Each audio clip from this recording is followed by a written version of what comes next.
께서 이 땅을 너희에게 주신 줄을 내가 아노라. 우리가 너희를 심히 두려워하고 이 땅 주민들이 다 너희 앞에서 간담이 이는 너희가 애굽에서 나올 때에 여호와께서 너희 앞에서 홍해의 물을 마르게 하신 일과 너희가 요단 저편에 있는 아모리 사람의 두 왕 시온과 옥에게 행한 일 곧 그들을 전멸시킨 일을 우리가 들었음이니라. 우리가 듣자 곧 마음이 녹았고 너희로 말미암아 사람의 정신을 잃었나니 너희의 하나님 여호와는 위로는 하늘에서도 아래로는 땅에서도 하나님. 그러므로 이제 청하노니 내가 너희를 선대하였은즉 너희도 내 아버지의 집을 선대하도록 여호와로 내게 맹세하고 내게 증표를 내라. 그리고 나의 부모와 나의 남녀 형제와 그들에게 속한 모든 사람을 살려주어 우리 목숨을 죽음에서 우리가 이 땅에 들어올 때에 우리를 달아내린 창문에 이 붉은 줄을 매고 내 부모와 형제와 내 아버지의 가족을 다 내 집에 모으라. 라합이 이르되 너희의 말대로 할 것이라 하고 그들을 보내어 가게 하고 붉은 줄을 창문에 매니라. 아멘. 할렐루야. 그럼 따라하겠습니다. 가정 살리는 그리스도의 대사가 됩시다. 가정 살리는 그리스도의 대사가 됩시다. 네, 여러분의 가정을 살리는 그리스도의 대사가 되시기를 예수 이름으로 축원합니다. 네, 우리가 여호수아 2장에 나와 있는 기생 라합에 대한 이야기는 굉장히 많이 다뤘기 때문에 많은 사람들이 알고 있습니다. 오늘 이 말씀을 인용한 이유는 우리 5월달은 가정의 달이고 또 우리 가정의 달이어서 가정을 돌아보고 또 우리 믿지 않는 부모님, 형제자매 있다 그러면 우리 복음을 증거할 수 있는 기회로 삼기 위해서 오늘 본문 말씀을 인용해 봤는데요. 우리가 대사라고 하는 것은 우리 한 나라에서 다른 나라에 파견한 그날을 대표하는 수장, 그 사람을 대사라고 이야기합니다. 그래서 나라가 클수록 이렇게 대사를 파견한 나라가 많고 또 그 대사관 건물도 굉장히 화려하고 웅장한 것을 볼 수 있습니다. 이 중국 사람들이 우리나라 서울에 대사관을 이번에 지었죠. 바로 명동 한가운데에다가 어마어마한 건물을 지었습니다. 그래서 그 대사관은요, 그 나라의 어떤 위엄이나 위상을 이렇게 상징할 수가 있는데 우리 대사라고 하는 것은 자기가 나온 그 나라를 대표한다. 자, 제가 그리스도의 대사라고 이야기했는데 그리스도의 대사라고 하는 것은 바로 하늘나라에서 파송된 사람들, 그런 의미에서 우리 각자를 대사라고 했고요. 여러분 가정에서 내가 만약 처음 예수 믿었다 그러면 여러분의 가정에 파송된 그런 대사다라고 우리가 할 수 있습니다. 자, 그래서 우리가 이 가정의 달을 맞이해서 우리만 교회 다니고 또 우리만 예수 믿고 또 우리만 구원받는 것이 아니라 나를 통해서 아직 믿지 않는 부모님들 또 믿지 않는 가족이 있다 그러면 우리가 복음을 증거하면서 그냥 다짜고짜 예수 믿으십시오. 믿으면 천국이고 믿지 않으면 지옥입니다. 믿기 싫습니까? 그러면 지옥입니다. 이런 식으로 우리가 복음을 증거하면 안 되고요. 우리가 전하는 복음 속에는 상대방이 감동받을 수 있는 어떤 감동과 상대방이 이렇게 감동받을 수 있는 그런 감정이 온전히 전달될 때 복음의 힘이 있고 그들에게 전달될 수가 있습니다. 그래서 우리 대사의 역할을 감당하는 사람은요, 어떤 삶의 모든 부분에서 본을 보여야 되고요. 우리가 어떤 헌신과 희생하는 부분이 있을 때 복음의 힘이 있고 온전히 전달될 수 있습니다. 자, 그래서 우리가 이 가정에 파견된 그리스도의 대사다, 이런 어떤 개념을 가지고 오늘 우리가 말씀을 임했으면 좋겠는데요. 자, 여기 나와 있는 주인공은요, 바로 기생 라합입니다.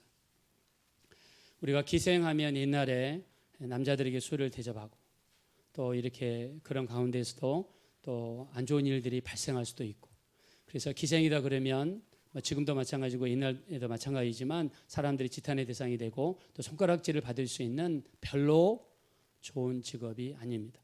자, 근데 이 기생 라합은요, 직업이 기생이에요. 근데 이 기생 라합을 통해서 여리고 성에 있는 모든 사람들이 다 죽었어요. 전쟁이니까 다 죽었는데 자기 가족을 구원했던 정말 아름다운 마음을 가지고 있었던 사람, 바로 기생 라합이라고 할 수 있습니다. 자, 그래서 하나님께서는 어떤 구원의 역사를 이루시고 또 하나님의 역사를 이룰 때 반듯한 사람, 누가 보기에도 뛰어난 사람, 그런 사람을 쓰시는 것이 아니라 하나님께서는 뭘 보시냐면 중심을 보시는 것을 알 수 있습니다.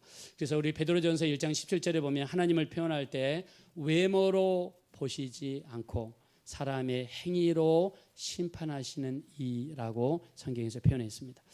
우리가 사람들은요, 이렇게 외모를 보기 쉽습니다. 그래서 외모만 보고 판단하기 쉽고 또 사람을 정죄하기 쉽습니다.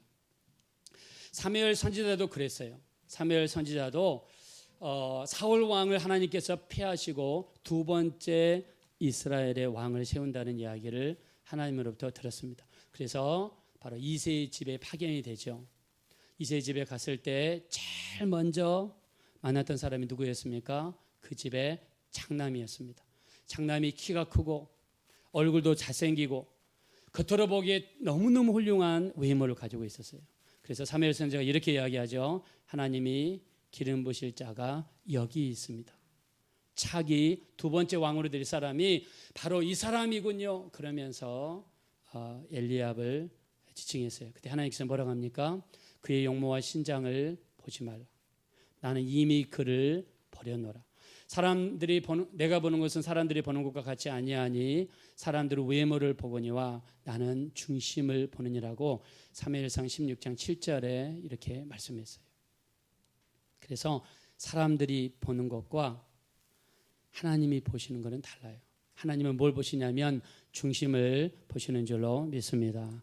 그래서 우리가 하나님 앞에 잘 보이기 위해서 어떻게 노력해야 될까요? 우리의 중심이, 우리의 속사람이 하나님 앞에 온전하게 서기 위해서 몸부림을 쳐야 되겠죠.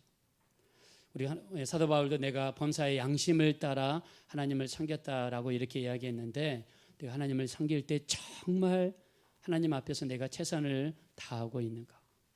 내가 하나님 보시기에 정말 온전한 신앙생활하고 있는가?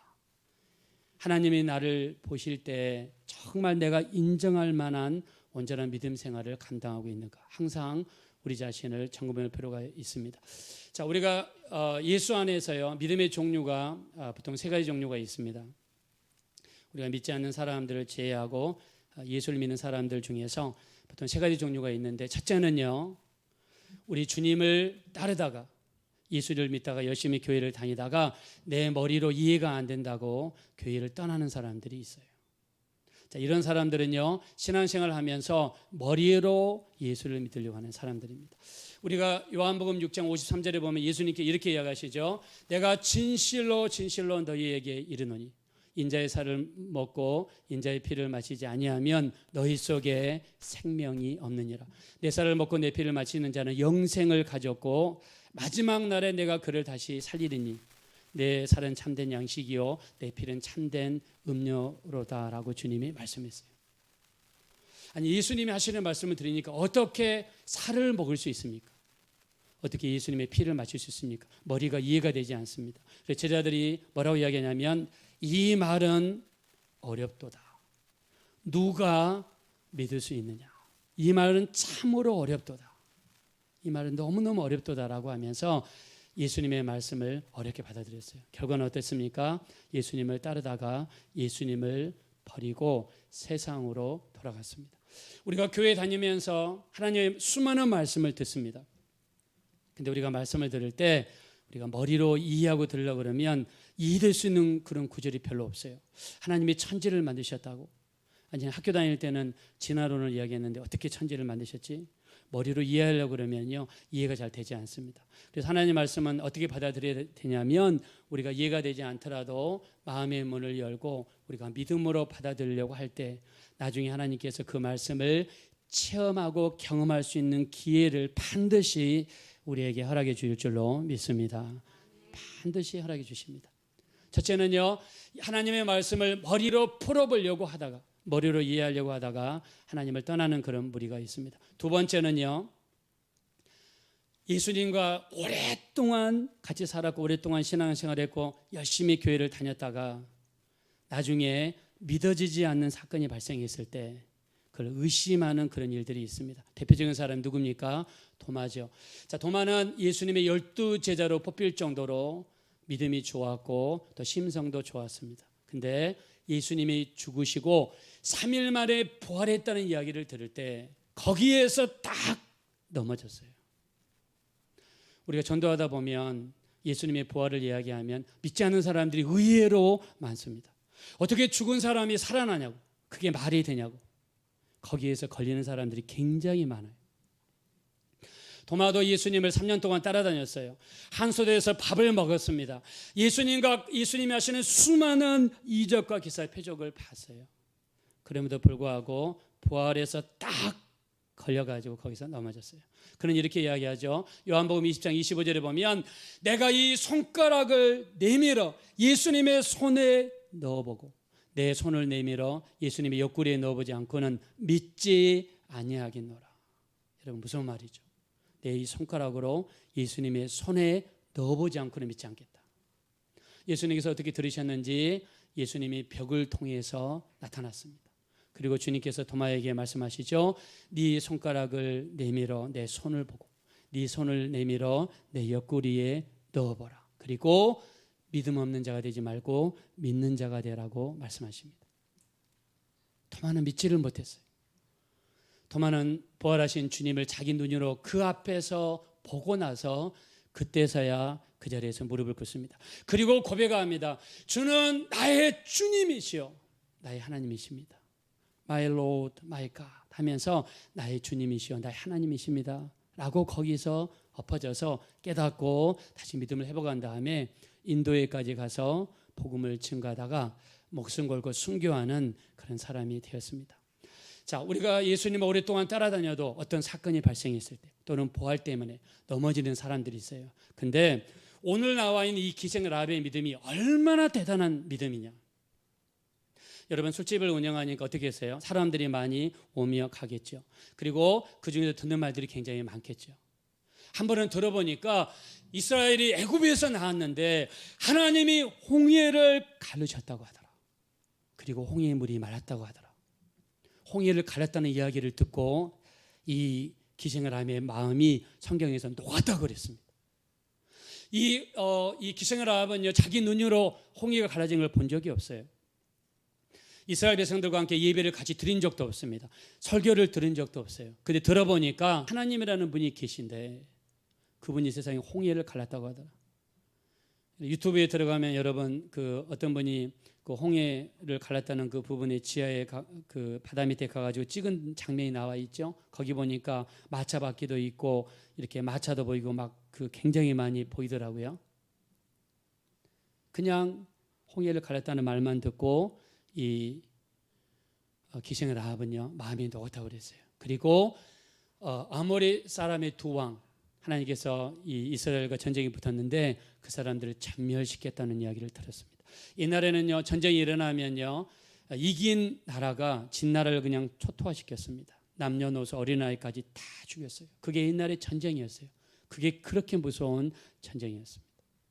그 이야기를 듣기만 했을 때 자, 기생 라합의 태도가 됐습니까? 자, 우리 한번 보겠습니다. 본문 말씀으로 돌아가서 우리 9절입니다. 9절 다 같이 읽겠습니다. 시작. 말하되 여호와께서 이 땅을 너에게 주신 줄을 내가 아노라. 우리가 너희를 심히 두려워하고 이 땅 주민들이 다 너희 앞에서 간담이 농난이 10절이요. 이는 너희가 애굽에서 나올 때에 여호와께서 너희 앞에서 홍해의 물을 마르게 하신 일과 너희가 요단 저편에 있는 아모리 사람의 두 왕 시온과 옥에게 행한 일 곧 그들을 전멸시킨 일을 우리가 들었음이니라. 아멘. 자, 기생이니까 술집을 운영하면서 수많은 사람들이 오며 가며 하는 이야기를 들었어요. 그래 들어보니까 이스라엘 하나님의 홍해를 갈르시고 홍해를 말르게 하셨다. 그 이야기를 듣고 나서 반응이 11절에 나와 있습니다. 다 같이 읽읍시다. 시작. 우리가 듣자 곧 마음이 녹았고 너희로 말미암아 사람이 정신을 잃었나니 너희 하나님 여호와는 위로는 하늘에서도 아래는 땅에서도 하나님이시니라. 아멘. 내가 듣자 마음이 녹았다. 마음이 녹았다. 정신을 잃었다. 얼마나 이 기생라합이 들었던 말에 충격이 되었으면 그냥 홍해가 갈라졌다는 이야기만 듣고도 충격이 됐다는 거예요. 마음이 녹았다는 거예요. 여러분 대단하지 않습니까? 눈으로 본 적도 없고 그냥 듣기만 했는데 이렇게 마음이 녹았고 정신을 잃었다고 할 정도로 기생라합이 됐다는 거예요. 그러면서 고백합니다. 너희 하나님 여호와는 위로는 하늘에서도 아래로는 땅에서도 오직 유일하신 하나님이시다라고 고백했습니다. 저는 기생라합이 이렇게 듣기만 해도 이런 놀라운 믿음을 가진 것은 비록 직업적으로는 기생이고 사람들 손가락질을 당할 수가 있어도 그의 마음밭은 너무 순수하고 그의 마음밭은 너무 깨끗하고 정말 하나님 보시기에 너무나 귀한 마음을 가졌기 때문에 이런 믿음의 역사가 나타나게 된 줄로 믿습니다. 이런 마음을 성경에서 뭐라고 이야기하느냐? 우리 로마서 8장 15절에 보니까 좋은 땅에 떨어졌다는 것은 착하고 좋은 마음으로 말씀을 듣고 지키어 인내로 결실하는 자라고 표현했습니다. 우리가 말씀을 들을 때 일단은 마음이 착해야 돼요. 마음이 좋아야 됩니다. 말씀을 들을 때마다 판단하고 말씀을 들을 때마다 의심하면 열매를 맺을 수가 없어요. 그래서 옥토에 떨어진 씨는요, 마음이 두 가지입니다. 착하고 좋은 마음을 가지고 있어야 돼요. 이런 마음밭에 떨어진 씨는요, 반드시 30배, 60배, 100배의 열매를 맺게 될 줄로 믿습니다. 성경에서는 수도 없이 우리 마음을 다스려 이야기하죠. 잠언서 4장 23절에 보니까 모든 지킬 만한 것 중에서 더욱 내 마음을 지키라. 생명의 근원이 이에서 남이니라. 우리 지킬 만한 것 중에서 가장 먼저 지켜야 될 게 뭐냐면 마음을 지켜야 된다. 성경이 이야기했어요. 우리 마음이 어떻습니까? 우리 에레미야 17장 9절에 보니까 만물보다 거짓되고 심히 부패한 것이 사람의 마음이다 라고 그랬어요. 여러분 우리 마음은요 정말 마음속에서 하루에 우리 마하시 시모프라는 사람이 있습니다. 이 사람이 쓴 책이 있는데 그 책 이름을 보니까 이유 없이 행복하라. 마하시 시모프라는 사람이 쓴 책이랍니다. 이유 없이 행복하라. 자, 이 책에 보니까요, 사람은 하루에 몇 번 생각하냐면 하루 종일 우리가 살면서 약 6만 번 정도 생각한대요. 의식적으로, 무의식적으로 6만 번 정도 생각하는데 그 생각을 다 나열해 보고 조사를 해보니까 우리가 생각하는 그 생각의 80%는요, 부정적인 생각을 하더라는 거예요. 부정적인 생각. 사람은 가만히 있으면 부정적으로 될 수밖에 없어요. 성경에서 어떻게 이야기했냐? 요한복음 13장 2절에 보니까 마귀가 가룟 유다의 마음속에 예수를 팔려는 생각을 집어넣었다고 그랬어요. 그래서 우리 마음에는요, 하나님께서 우리 마음에 생각도 주시지만 마귀도 우리 마음에 있다 생각을 집어넣습니다. 하루 종일 살면서 더러운 생각, 또 정말 죄짓는 생각, 수많은 부정적인 생각이 우리 마음속에 들어와요. 우리가 하루에 가지는 생각의 80%는 더러운 생각이에요. 그래서 성경에서 모든 지키는 것 중에 더욱 내 마음을 지켜라 이렇게 말씀했어요. 만물보다 거짓되고 심히 부패한 것이 마음이다라고 이야기했어요. 우리가 이 사람이 더러워지면 때가 묻게 되고 이렇게 검정 같은 게 사람이 묻게 되죠. 그러면 사람이 더럽고 지저분하다 이렇게 이야기하죠. 육체의 때는 보이니까 쉴 수 있어요. 근데 우리 영혼의 때는 어떻게 알 수 있습니까? 영혼의 때가 있으면요, 성경에서 영적으로 더러워진다 이야기했어요. 우리 마태복음 15장 18절부터 20절에 보니까 입에서 나오는 것은 마음에서 나오느니 이런 것들이 사람을 더럽게 하느니라. 마음에서 나오는 것은 악한 생각과 살인과 간음과 음란과 도둑질과 거짓 증거와 해방이니 이런 것들이 사람을 더럽게 하는 것이요 씻지 않는 손으로 먹는 것이 사람을 더럽게 하지 못한다고 그랬습니다. 내가 하루 종일 살면서 내 입에서 더러운 말이 나오고 판단이 나오고 해방이 나오고 도둑질이 나오고 악한 생각, 살인, 다른 사람을 미워하고 시기하고 질투하고 간음, 음란 이런 것들이 내 마음에 가득 차 있으면 그런 것들이 나를 영적으로 더럽게 해서 하나님과 우리 사이의 관계를 막아버려요. 믿음이 생기는 것을 막아버려요. 하나님을 만나는 것을 막아버려요. 마음에서 나오는 것이 우리를 이렇게 더럽게 하고 지저분하게 해요. 그래서 우리 마음속에 수많은 가시가 있습니다. 누가복음 8장 14절에 보니까 가시 떨기 위에 떨어졌다는 것은 말씀을 들은 자이나 지내는 중 이생의 염려, 재물, 향락의 기운이 막혀서 열매를 맺지 못한다고 그랬어요. 처음에 예수 믿을 때 어떻습니까? 막 예수 믿을 때 울기도 하고 통곡하기도 하고. 제가 토론토에서 그 청년부를 맡은 적이 있었는데 어떤 한 형제는 그렇게 회개하고 은혜 받으니까요 3일 동안 그 즉시로 금식기도 해버리더라고요. 하나님의 주시는 은혜가 크니까. 처음에는 사람들이 뜨겁게 예수님을 받아들입니다. 근데 지내는 중에 이생의 염려가 들어가고 재물에 대한 욕심이 들어가고 향락에 빠지기 시작하면서 그것들이 영적으로 우리를 눌러가지고 열매를 맺지 못하게 하는 거예요. 그럼 어떻게 될까요? 가시를 뽑아내야 되죠. 이생의 염려 회개하면서 뽑아내야 되죠. 재물 회개하면서 여러분 뽑아내야 되죠. 그 다음에 향락 회개하면서 뽑아내야 됩니다. 우리 마태복음 13장 22절에 보니까 이거를 세상의 염려, 재물 그리고 유혹이라고 표현했고, 또 마가복음 4장 19절에 보니까 세상의 염려, 재물의 유혹, 그 다음에 기타 욕심이라고 표현했어요. 우리 욕심이 우리 안에 가득 차 있으니까 그게 영적으로 우리를 더럽게 한다. 빼내야 됩니다. 우리 영적으로 살기 위해서. 그래서 이 기생라합은 정말 하나님 보시기에 얼마나 아름다운 마음을 가졌을까. 너무너무 아름다운 마음을 가졌기 때문에 이렇게 귀한 믿음이 들어가지 않았을까. 그래서 우리 기생라합이 우리 한번 다시 한번 그 믿음 한번 읽어보겠습니다. 11절 다 같이 읽겠습니다. 시작. 우리가 듣자 곧 마음이 녹았고 너희로 말미암아 사람이 정신을 잃었나니 너희의 하나님 여호와는 위로는 하늘에서도 아래로는 땅에서도 하나님이시니라. 아멘. 우리가 듣기만 해도 여러분의 마음이 녹아지고 정신이 잃을 정도의 그런 귀한 믿음이 세워지게 되시기를 예수 이름으로 축원합니다. 자, 기생라합이 들은 말은 무슨 말입니까? 이제 하나님께서 이 여리고성을 멸망시킨다는 거예요. 여러분 여리고성을 난공불락의 성이라고 그러죠. 왜? 일반적으로 성은요 성벽이 있습니다. 큰 성벽이 담을 이루고 그 성을 뺑 둘러싸고 있죠. 큰 성은 더 크게 둘러싸고 있겠죠. 일반적으로 성벽 여러분 굉장히 두껍잖아요. 그리고 그 위에 군인들이 보초를 서고 있잖아요. 근데 여리고성은 어떻게 되어 있냐면 이 산 꼭대기에 있어요. 산 꼭대기에. 그래서 첫 번째 성벽을 사다리를 타고 딱 넘어가잖아요. 그러면 조금 높은 곳에 또 두 번째 성벽이 있어요. 더 큰 두 번째 성벽이 있어요. 그러니까 어떻게 되겠습니까? 첫 번째 성벽을 넘어가면 그 안에 갇히게 된다는 거죠. 두 번째 성벽 위에 있던 군사들이 안에 들어온 마치 도간에 든 쥐처럼 그냥 죽인 거예요. 그래서 난공불락의 성입니다. 근데 그 난공불락의 성이 무너지게 될 것이고 하나님께서 이 여리고성 사람들을 부시셨다. 그리고 모든 사람이 죽게 될 것이다. 이야기를 들었을 때, 자, 기생라합은 제일 먼저 생각한 사람이 누구였어요? 제일 먼저 자기 남편, 자기 자식들만 생각한 게 아니에요. 기생라합은요, 자기 가족뿐만 아니라 부모님도 생각했고, 형제자매도 생각했고, 그리고 그 형제자매들의 자식들, 즉 기생라합의 입장에서는 조카들까지 생각을 했다는 거예요. 여러분 이거 생각하기 쉽지 않습니다. 요즘에 여러분 세상이 어떻습니까? 돈 때문에 부모도 죽이는 세상이에요.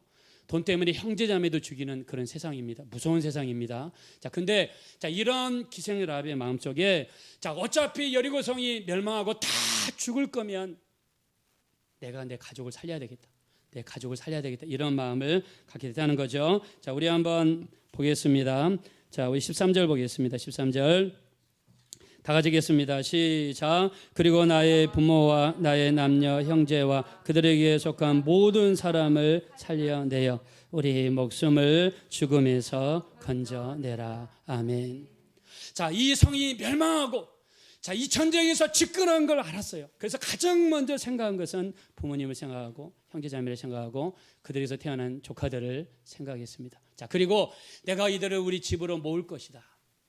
그래, 모을 테니까 우리한테 좀 증표를 달라고 이야기합니다. 그랬더니 이스라엘에서 파견된 이 정탐꾼들이 이야기하죠. 우리가 이 여리고성을 쳐들어올 때에 니네 집 창문에다가 뭘 달라고 그랬습니까? 붉은 줄을 달라고 이야기를 하죠. 자, 우리 한번 18절 보겠습니다. 다 같이 읽겠습니다. 시작. 우리가 이 땅에 들어올 때 우리를 달아내린 창문에 이 붉은 줄을 메고 내 부모와 형제와 내 아버지의 가족을 다 내 집에 모으라. 21절 라비 이르되 너희의 말대로 할 것이라 하고 보내어 가게 하고 붉은 줄을 창문에 매니라. 아멘. 먼저 축복하겠습니다. 여러분 집안에 붉은 줄을 매게 되시기를 예수 이름으로 축원합니다. 붉은 줄 매라고 그래서 오늘 집에 가가지고 아파트 베란다에 있다가 와이프 스카프를 매라는 뜻이 절대로 여러분 아닙니다. 자, 붉은 줄은 뭘 상징합니까? 예수님의 보혈을 상징합니다. 예수님의 보혈을 상징해요.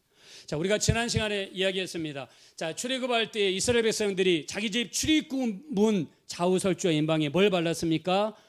6월절 어린 양의 피를 발랐어요. 피. 그래서 출애굽기 12장 13절에 뭐라고 그랬어요? 내가 피를 볼 때 넘어가리라 그랬습니다. 우리 한번 다 따라합시다. 피를 볼 때 넘어가리라. 다시 한번 우리 마음에 새기면서 다시 피를 볼 때 넘어가리라. 자, 이 하나님께서 이스라엘 백성들의 집을 멸망시키지 않은 이유는 그 집 문에 피를 발랐기 때문이에요. 피. 여리고성을 공격했을 때 그 라합의 집을 공격하지 않은 이유는 그 집에 뭐가 있었기 때문이에요. 예수님의 보혈을 상징하는 붉은 줄이 매달려 있기 때문입니다. 할렐루야. 그래서 피를 바른 집, 예수님의 보혈을 의지하는 집은 멸망이 절대로 이르지 않게 될 줄로 믿습니다. 피를 바르는 게 너무나 중요해요. 피를 바르면서 그 피로 거룩함을 입고 그 피로 구원을 받는 것을 성경에서 말씀하는 겁니다. 그래서 성경 전체를 한마디로 이야기하자고 그러면 피에 대한 이야기예요. 마틴 루터가 이렇게 이야기했죠. 종교개혁을 했던 루터가 이렇게 이야기합니다. 빨래를 짜보아라, 물이 나올 것이다. 성경을 짜보아라, 피가 나올 것이다. 구약을 짜보아라, 짐승의 피가 나올 것이다. 신약을 짜보아라, 예수의 피가 나올 것이다. 종교개혁을 했던 루터는요, 피에 대한 이야기를 했습니다. 성경 전체는 피에 대한 이야기예요. 왜 피를 이야기하냐?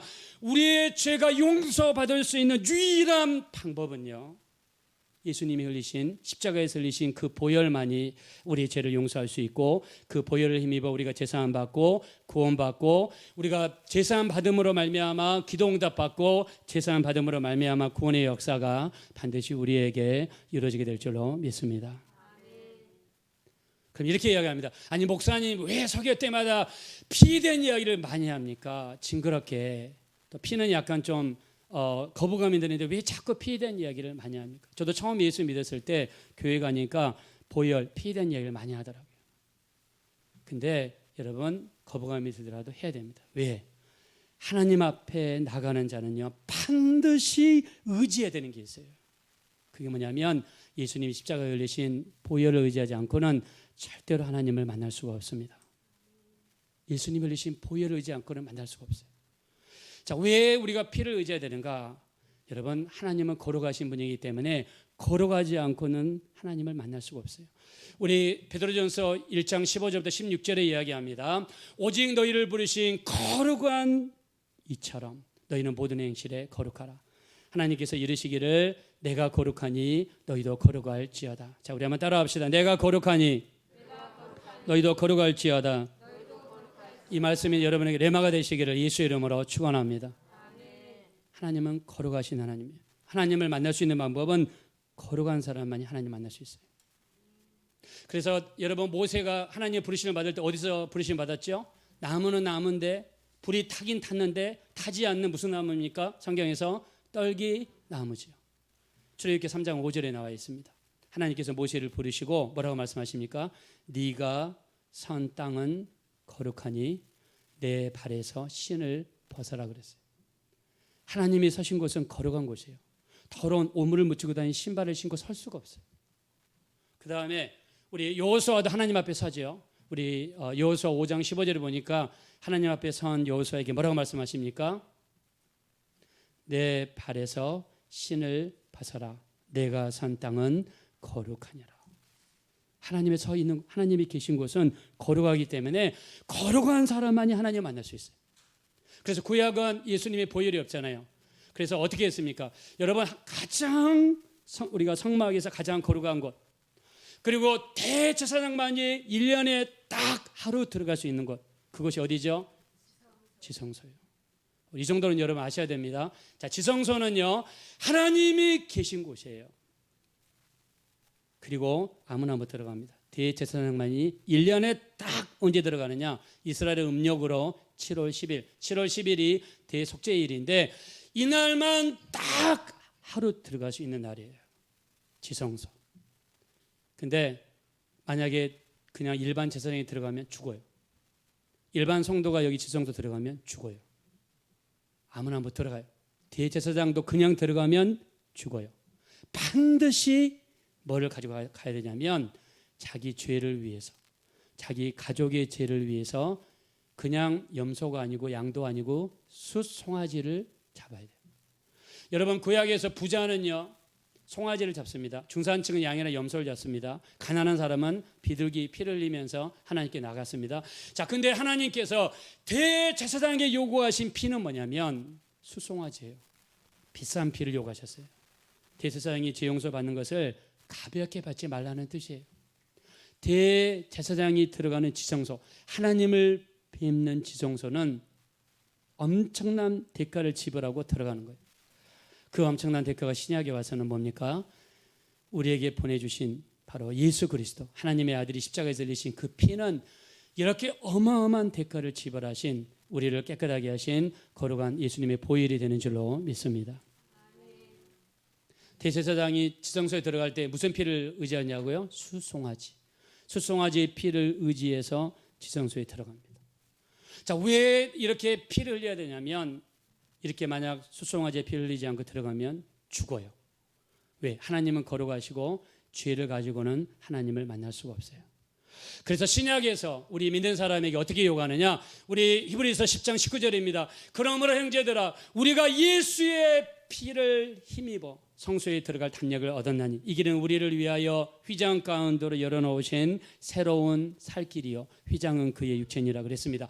예수님이 돌아가실 때 바로 지성소를 가로막고 있었던 그 휘장이 위에서 아래로 찢어졌어요. 언제 찢어졌냐? 예수님이 십자가에서 죽으실 때, 예수님의 육체가 찢기실 때, 돌아가실 때 예수님의 육체를 상징하는 휘장이 그냥 위에서 아래로 찢어졌습니다. 그리고 예수의 보혈을 의지하는 누구든지 간에, 어린아이든 노인이든 젊은 사람이든 여자든 누구든지 간에 오늘 예수님의 보혈을 의지하는 자마다 하나님이 계시는 지성소에 들어가 하나님을 만나서 은혜를 받고 응답을 받고 하나님의 역사를 체험하는 지성소로 들어갈 수 있는 길을 예수님의 보혈을 통해서 열어주신 줄로 믿습니다. 이게 바로 예수님이 우리에게 열어놓으신 은혜예요. 그래서 하나님께서 기생을 아합에게 붉은 줄을 달아 내리라고 그랬어요. 그래서 이스라엘 백성들이 공격에 들어갑니다. 그리고 여리고 성에 있는 모든 사람을 다 전쟁에서 이겼기 때문에 그때 관례에 따라서 죽였어요. 근데 붉은 줄을 달았던 기생을 아합의 집만은 그대로 남겨두었고 그 안에 있는 사람들은 한 명도 죽이지 않았습니다. 더 나아가서 기생을 아합은요, 마태복음 1장 5절에 보니까 예수님의 족보에 올라갑니다. 살몬은 라합을 통해서 보아스를 낳고 보압은 룻을 통해서 오벳을 낳고 오벳은 이세는 다윗 왕을 낳으니라 라고 하면서 살몬의 아내, 즉 다윗 왕의 고조 할머니가 되는 이런 놀라운 예수님의 족보에 올라오는 역사가 나타났습니다. 여러분, 기생의 라합은 외모로는 천한 기생이었어요.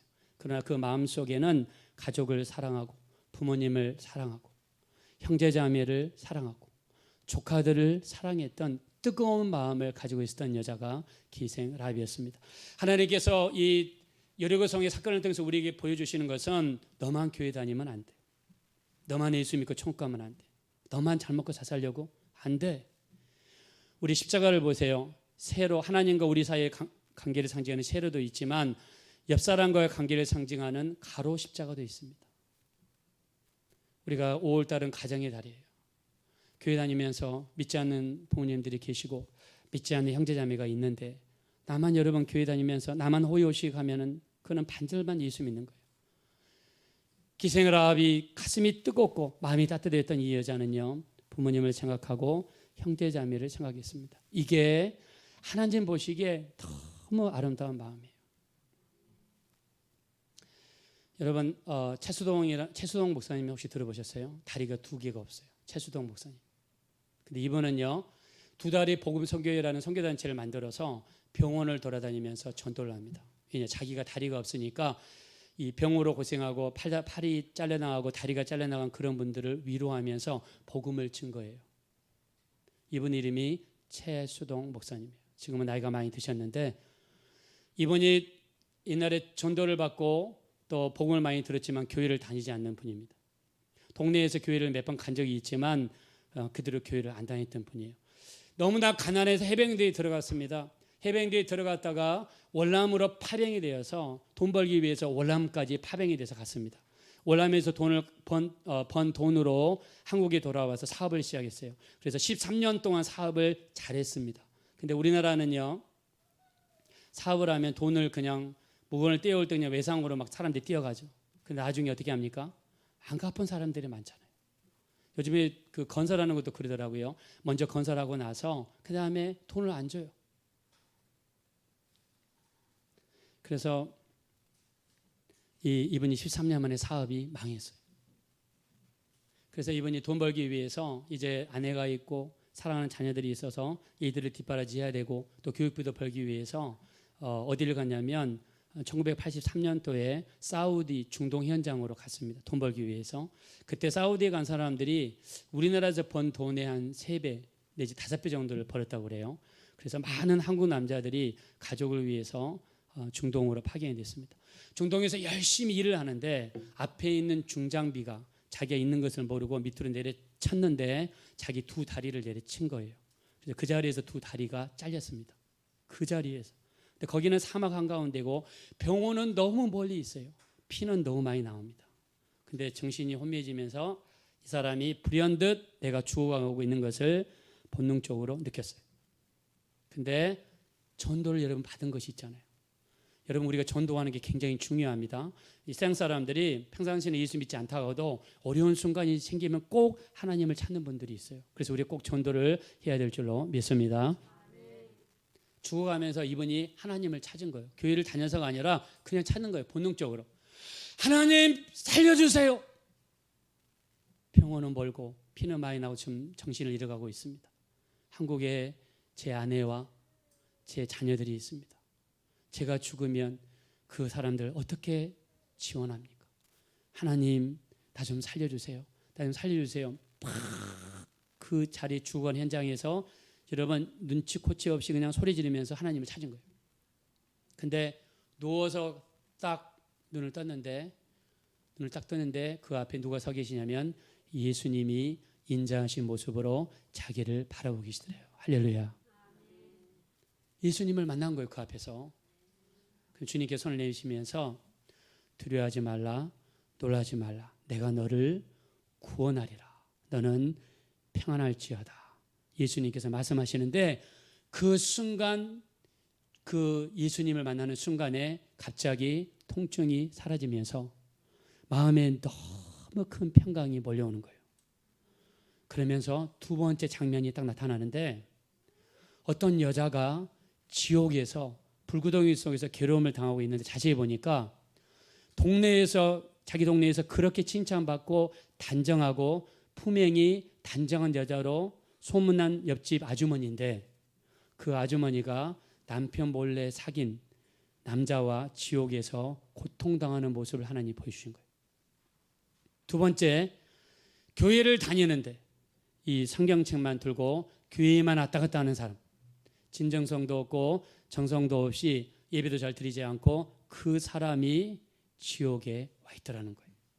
그러면서 느끼는 것이 우리가 교회 다닌다고 예수 믿는다고 다 구원받는 것이 안진구장한 것을 느꼈다고 그래요. 세 번째, 동네에서 친한 형들, 동네에서 나이 많이 드셨던 어르신들이 보니까는 그 지옥에 와서 고통받는 장면을 보게 된 거예요. 그러면서 자기도 모르게 어떻게 이야기했냐면 하나님 제가 나으면 밖에 나가서 복음을 증거하는 사람이 되겠습니다. 이렇게 기도하고 기적과 같이 이 사람이 죽음의 현장에서 고침을 받고 다시 살아나는 역사가 나타났습니다. 할렐루야. 자, 그리고 한국에 돌아와서는요, 이분이 두 다리 복음 선교회라는 선교단체를 만들어서 이렇게 돌아다니면서 복음을 증거하면서 이분이 지은 찬양이 있습니다. 그 찬양이 뭐냐면 여러분들 잘 아실 거예요. 불 속에라도 들어가서 이 찬양을 만들었습니다. 그러면서 복음을 증거하고 병원에서 전도하면서 이분이 그 수많은 사람들 앞에서 이 찬양을 부를 때 수많은 사람들이 은혜 받고 변화되고 거듭났다고 합니다. 우리 기생을 라합의 이 순전한 믿음, 그리고 자기가 있는 곳이 결국에는 멸망할 수밖에 없다는 사실. 우리로 따지면 지금 우리가 이 땅에 살고 있는 이 땅은요, 결국에는 심판을 받을 수밖에 없습니다. 이 사실을 들은 우리들은 어떻게 될까요? 가까운 가족, 우리 남편, 아내, 자식들, 형제자매, 그리고 또 그 형제자매 자녀들 한번 돌아보셔야 됩니다. 자, 그런 의미에서 우리 한번 불 속에라도 들어가서 가사를 한번 음미하면서 우리 한번 하나님 앞에 찬양 올려드리겠습니다.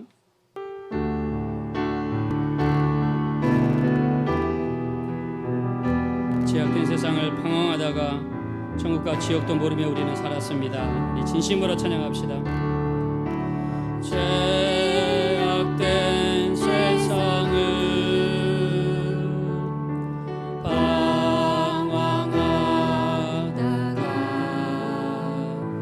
천국과 지옥도 나는 몰랐네. 거짓대로 영주를 험한 세상에 내 그리 더러운지 이제야 아네. 불 속이라도 들어가서 불 속에라도 들어가서 불 속에라도 들어가서 세상에 널리 전하리 주의 사랑을. 황자를 살려준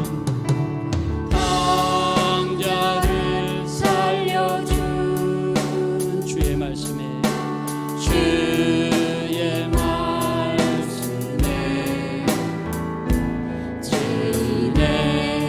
두 다리 묻어두었네.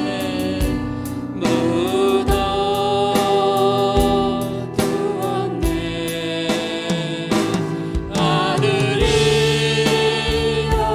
일어나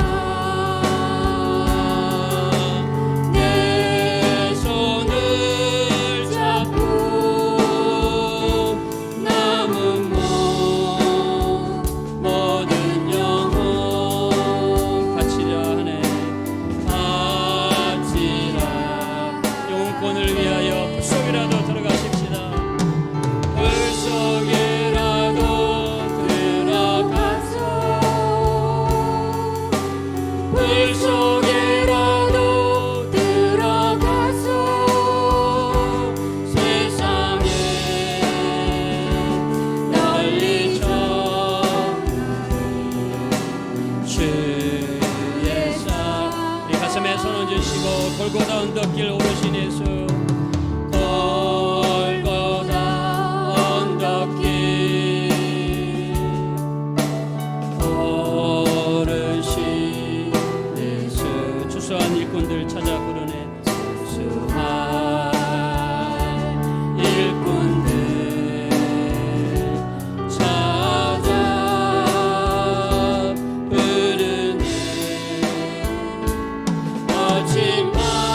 아침마다 험한 산